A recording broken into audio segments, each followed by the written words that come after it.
लहरों से डर कर नौका पार नहीं होती और कोशिश करने वालों की कभी हार नहीं होती। हेलो दोस्तों, जैसा कि आप सभी जानते हैं एसएससी जीडी की वैकेंसीज आ चुकी हैं। तो जो लोग एसएससी जीडी की तैयारी कर रहे हैं, आई होप आपने एप्लीकेशन फॉर्म भर दी है और तैयारी चालू कर दी है। इस तैयारी में हम आपकी मदद करेंगे, इसीलिए हम आपके लेके आए हैं टॉप 25 जनरल साइंस के ऐसे क्वेश्चंस जो एसएससी जीडी के एग्जाम के दृष्टिकोण से बहुत महत्वपूर्ण है। तो चलिए शुरू करते हैं। पहला सवाल, धातु की चायदानियों में लकड़ी का हैंडल क्यों लगा होता है? तो पहला ऑप्शन है, लकड़ी ऊष्मायी कुचालक होती है, इससे बिजली का शॉक नहीं लगता है, इससे पात्र सुंदर लगता है, इसमें स्वच्छता होती है। तो इसका आंसर होगा A is the right answer, क्योंकि ये जो लकड़ी होती है ये ऊष्मा की कुचालक होती है। नेक्स्ट, वर्षा की बूंद का आकार गोलाकार किस कारण होता है? तो इसका सही आंसर है पृष्ठ तनाव, B is the right answer. तो वर्षा की ये जो बूंद आप देख रहे हैं इनका आकार गोलाकार होता है पृष्ठ तनाव के कारण। नेक्स्ट, रेफ्रिजरेशन वह प्रक्रिया है जिसमें ए कीटाणु मर जाते हैं, कीटाणु की वृद्धि घट जाती है, कीटाणु की कार्यक्षमता रुक जाती है, कीटाणु का प्लाज्मा बन जाता है। तो इसका आंसर सही हो गया B is the right answer. Next, पर्वतों पर अवस्थित हिम सूर्य की गर्मी द्वारा एक साथ ना पिघलने का कारण है। यह अति कठोर होती है, यह सूर्य से प्राप्त अधिकांश ऊष्मा को परावर्तित कर देती है, यह विशिष्ट ऊष्मा क्षमता कम होती है, इसमें संलग्न की गुप्त ऊष्मा उच्च होती है। B is the right answer. Next, मेघाच्छादन रात की अपेक्षा निर्मल रात अधिक ठंडी होती है, इसका कारण क्या है? तो इसका कारण है विकिरण।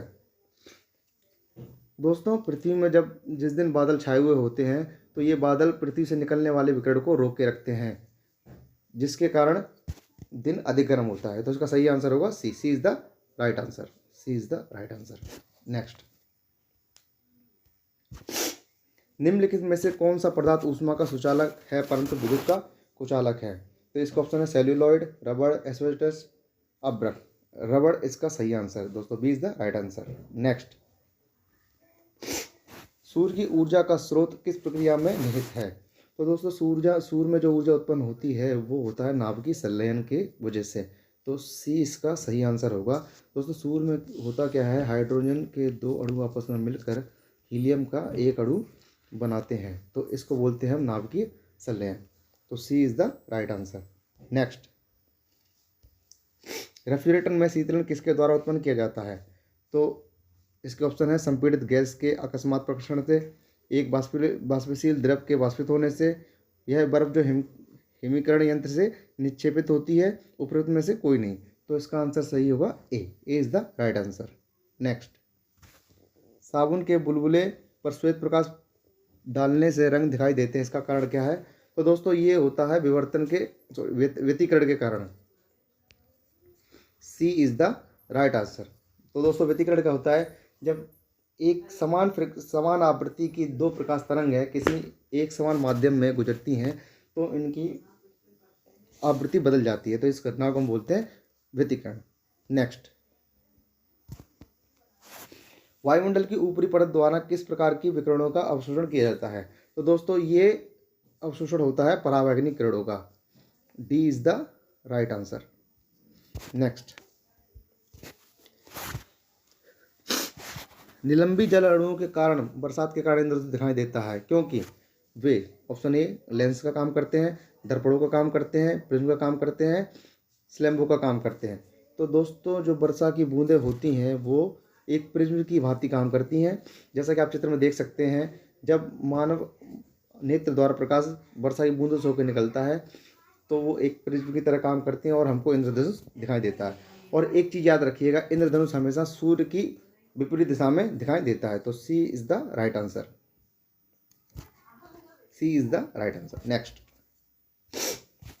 डेसिबल क्या है? ऑप्शन ए संगीत का एक संगीत वाद्य, शोर का तरंग दैर्घ्य, संगीत का एक स्वर, ध्वनि स्तर का माप।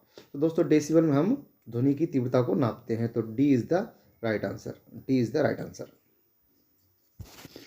नेक्स्ट, यदि हम किसी पात्र के तल पर द्रव के दाब की गणना करना चाहें तो उसे निर्धारित करने के लिए कौन सी मात्रा अपेक्षित नहीं है?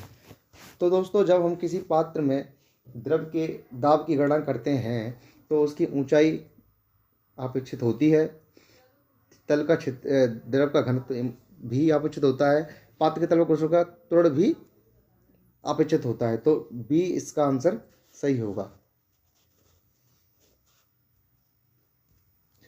पात्र के तल में पृष्ठ का क्षेत्रफल ये अपेक्षित नहीं होता है। B is the right answer. Next, Ohm का नियम निम्नलिखित में किसके बारे में सही है? तो जो ओम का नियम लागू होता है वो होता है चालक के बारे में। तो ओम्स का लॉ होता है V बराबर IR। तो ओम्स के द्वारा हम किसी भी चालक के प्रतिरोध की गणना कर सकते हैं। नेक्स्ट, अतिचालक वह है जिसका डैश शून्य होता है। तो इसका आंसर होगा प्रतिरोध। प्रतिरोध शून्य होता है। C is the right answer. Next, तड़ित चालक बनने के लिए प्रयुक्त धातु है। तो दोस्तों तड़ित चालक जो है, सबसे पहले हम ये समझेंगे तड़ित चालक होता क्या है। बड़े बड़े शहरों में लाइटिंग से बचने के लिए बड़ी बड़ी बिल्डिंगों के ऊपर लाइटिंग अरेस्टर लगाया जाता है। तो वो कुछ ऐसा दिखाई देता है। ये कॉपर का बना हुआ होता है जिससे कि गिरने वाली बिजली को एक लो रेस्टे पाथ मिल सके और जिससे बिल्डिंग को बचाया जा सके। तो ये कॉपर का बना होता है। B is the right answer. Next, Richter scale किसके नापने में प्रयोग होता है? तो रिक्टर स्केल पे हम नापते हैं भूकंप की तीव्रता को। A is the right answer. Next, dynamite के आविष्कारक निम्नलिखित में से कौन है? Option A is Einstein. Einstein ने खोज की थी E = mc²। कि न्यूटन ने क्या दिया था? न्यूटन ने गति के तीनों नियम दिए थे। तो डायनामाइट की खोज की थी अल्फ्रेड नोबल ने। C is the right answer. Next, fathom क्या है? फैथम एक यूनिट है जिससे हम समुद्र की गहराई को मेजर करते हैं। तो ये क्या है? एक माप है। D is the right answer. Next,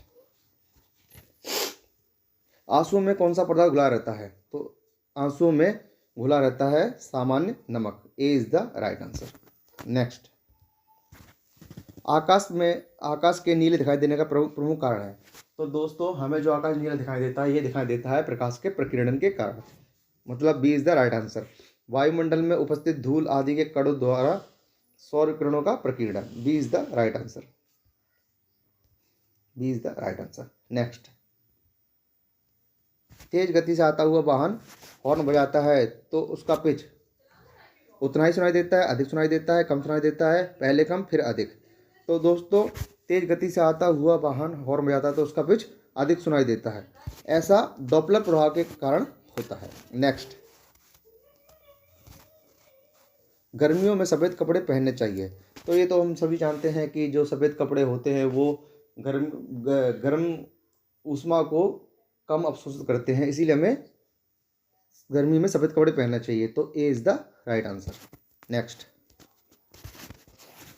बर्फ पर दाब बढ़ाने से उसका गलनांक घट जाता है, बढ़ जाता है, अपरिवर्तित रहता है, शून्य हो जाता है?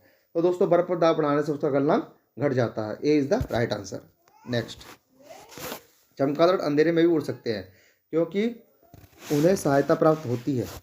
तो दोस्तों चमगादड़ रात में उड़ सकते हैं क्योंकि वो अल्ट्रासोनिक वेव्स का इस्तेमाल करते हैं। तो B is the right answer. Next,